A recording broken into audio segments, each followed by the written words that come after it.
अब आएगा मजा, अब आएगा मजा, अब आएगा मजा। लगा के रंग पकड़ तू बाजा, लगा के रंग पकड़ तू बाजा। म्यूजिक बाय नीतीश विराट दरभंगा। लगा के रंग पकड़ तू बाजा,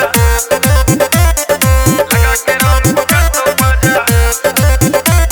लगे हमरा गाँव के लोक न छोड़ दो, लगे हमरा गाँव के लोक न छोड़ दो, सब पीने छे गाजा। लगा के रंग पकड़ तू बाजा, लगा के रंग पकड़ तू बाजा, लगा के रंग पकड़ तू बाजा, लगा के रंग पकड़ तू बाजा। लगे हमरा गाँव के लोक न छोड़ दो, सब पीने छे गाजा। लगा के रंग पकड़ तू बाजा, लगा के रंग पकड़ तू बाजा, लगा के रंग पकड़ तू बाजा, लगा के रंग पकड़ तू बाजा, लगा के रंग पकड़ तू बाजा, लगा के रंग पकड़ तू बाजा।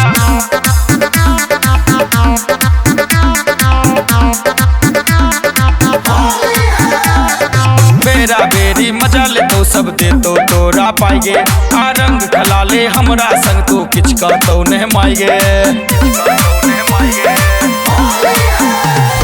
बेरा बेरी मजा ले तो सब दे तो तोरा पाएगे, आ रंग खला ले हमरा संग तो किच का तो नहीं माएगे।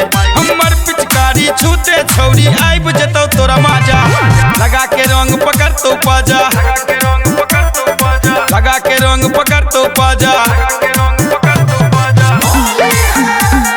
म्यूजिक बाय नीतीश विराट दरभंगा।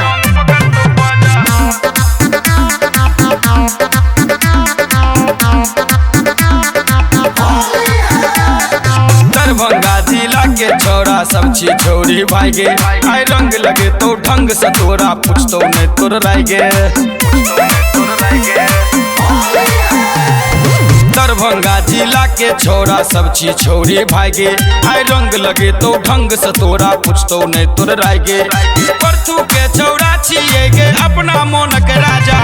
लगा के रंग पकड़ तो पाजा, लगा के रंग पकड़ तो पाजा, लगा के रंग पकड़ तो पाजा, लगा के रंग पकड़ तो पाजा। लगे हमरा गाँव के लोक न छोड़ दो, लगे हमरा गाँव के लोक न छोड़ दो, सब पीने छे गाजा। लगा के रंग पकड़ तो पाजा, लगा के रंग पकड़ तो पाजा, लगा के रंग पकड़ तो पाजा, लगा के रंग पकड़ तो पाजा। लगे हमरा गाँव के लोक न छोड़ दो,